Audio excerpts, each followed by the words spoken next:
Hey everyone and welcome back. We are working our mount offense for our mount grappling circuit this week. So let's get moving. Go ahead, shorter lines. So again, we'll go through one of the first series we teach. There are many different ways to attack the mount, but one of the first ways that we try to approach it is with pressure. So if possible, I would like to be able to work to the inside of my opponent's arms, whether they give me an opening or I'm able to take it. But even if I can't get inside the arms, I'm gonna bring my chest down, go to cross face their neck, and actually wedge their head between my one arm and my own head. So when I come down, my legs will hook. I take my one arm underneath their neck, and I'll grab like in the armpit underneath. I'll take my head off to the side, which will naturally let my shoulder put some pressure on the side of their one jaw, but my head will try to touch the ground, and the top of my temple will actually push into his head here, with my other hand out to make it hard for him to bridge. Now, between my head pushing in and my other arm wedging, it should give me an opening to get my free hand under his chin. When I'm down, I want my arm also, if I'm on the inside, over top of this arm here so he can't get back in. When I seal the area around his neck, neither one of his arms should be able to get back in. So my head would be down. I'd be pushing my head into his head a little bit to open a space, put 4 fingers in my sleeve, outside hand will go underneath the chin. And from this position, I will let my head center and I pull straight up. I will push down on his throat, but I'm also lifting, and the knob underneath his neck is gonna help me drive up, right? So again, we start from the mount. If I mount the person, if we were doing position sparring, we touch up. The moment we touch up, I'm trying to come down, and again, I want to be on the inside, but if I'm not, it's okay. I still focus on getting neck control. And again, I would like to be on the inside, but if his hand's on the inside, I can sometimes still go over top. But the times in which I can't go over top for the sleeve, again, would be 4 fingers in, hand goes underneath his chin, right, for that pressure. If I can't go over top because he lifts his hand up, I will then try to get my arm underneath. And again, when I'm doing this, it's important that I'm up high so I can speak, but this whole time when I'm really trying to do this, I would be low, and as he's trying to get his hand inside just that little bit, there's not a lot of room, and I'm gonna get my arm under. Once it's under, my goal is to walk his hand north. I will keep my hand in contact with the ground, and what will happen is, he's gonna be trying to drive it down. I will walk. If I get stuck or I feel like I can't walk any further, I straighten the arm, leaving the elbow where it is. I then walk my hand up. Walk, walk, walk, straighten. Walk, walk, walk, straighten. Now, my real goal is to get my head to the outside while maintaining this pressure. So my left hand right now will grab his tricep. I can slide this hand. If you have the flexibility, you could absolutely just put your head on the ground. But often, he's fighting so hard, it's hard to get that deep. I'll have to slide to kind of cup and really use as much strength to pressure in as I get my head down to the outside. And remember that the head and arm choke is easier to finish from side control, but in terms of overall control, I'd rather maintain the mount. Palm down, palm up. This is a movement where, again, my head would be on the ground. My head would be making contact with the side of his head.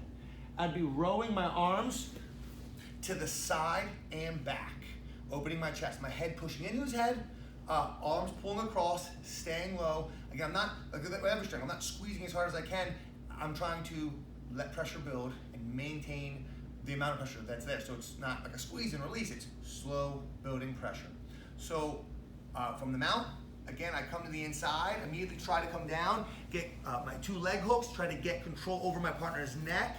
I get my head to the ground to push in. Option 1 would be to go for the sleeve, but he gets his hand in the way, and I feel like I can't go over top of it, so I go underneath. And again, I'm walking his hand up, passing it off, getting my head to the ground, sliding. Again, I'm trying to go low enough so that when my head touches, and I drive my weight back forward, taking my head towards his head and keeping it low, that the pressure is on his shoulder. I don't want to be up too high. With head and arm chokes, if my shoulder is over his jaw, it might hurt, but it's not going to choke him unconscious.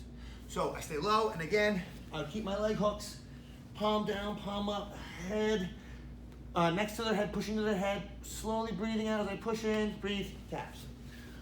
So anytime I'm trying to pressure, one of the more common reactions is for someone to want to avoid being pinned on their back. And So going onto your side is not intrinsically bad, but when I'm in this situation, I need to make sure that when that person goes on their side, I make them overcommit and expose themselves to some form of a gift wrap or a head and arm choke position itself. So what's gonna happen is, as I come down, and it could be literally when I'm here, he just decides to go onto his side, right, which is not a bad thing to do. It could be when I've come down already a little bit and he starts to go on his side. Or it could be where I've literally already, grabbed the head. I'm here, he has only pinned and he fights to get his get his shoulder off the ground. So when we're in this situation, number one, I generally want to avoid now just staying with both knees on the ground and square. I'm sliding my hips up a little bit, turning towards the side that's up. I want my weight on the arm, ideally behind the elbow. I want it on the tricep here. Down, and once I get my weight on the tricep, I have two hands, right, to work on controlling his top arm. I want to feed it to the underneath arm. Once I have this grip, I have multiple options. We could go absolutely right back to the head and arm choke, where I then flatten down. But I want to work, what I usually like to work is my back take. So again, maybe I'm low on Kevin, he turns on his side. I will slide my hips up, turn in, so my inside leg will kind of step up. Bring my weight down now over his tricep. I grab. Now the opposite free hand will come through, and it will control my own wrist. I pull his hand in deep. I get my left knee is literally underneath his head. I'll bring my left foot into his back. I'll show a different angle. I sit to my left glute.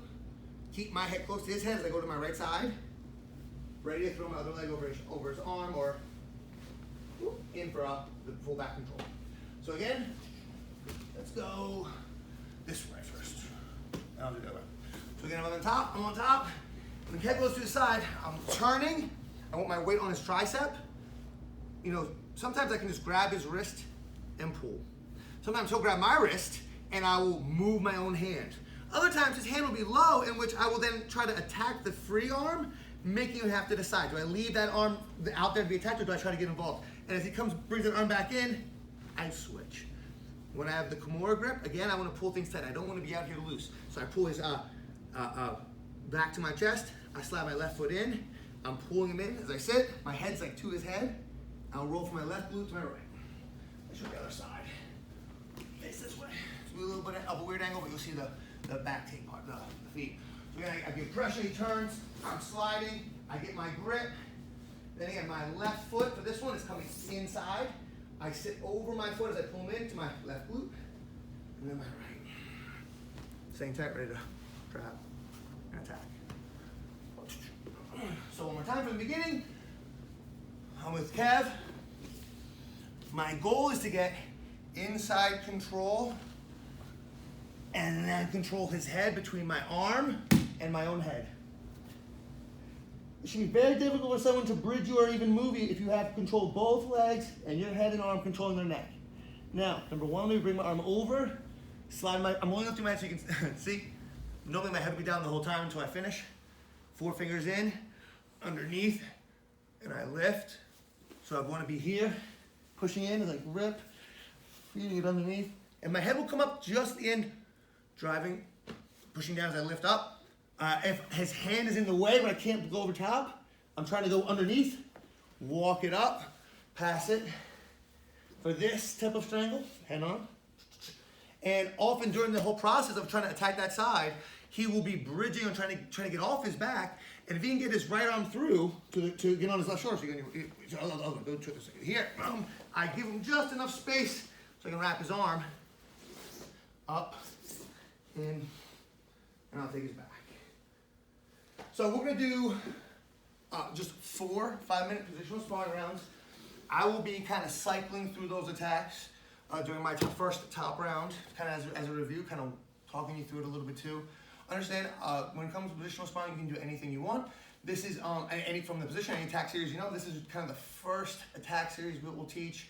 There are several others, but I think this one's great because it's relatively simple, and I like the overall idea of it gets you to pressure. Too often newer people, when they mount, are tempted to want to sit back and give it a lot of space. So it teaches people, no, first thing you're gonna do, chest down, leg hooks, try to get inside and be like a wet blanket. So with that being said, we'll be back and we'll work our 4 positional rounds in 1 minute.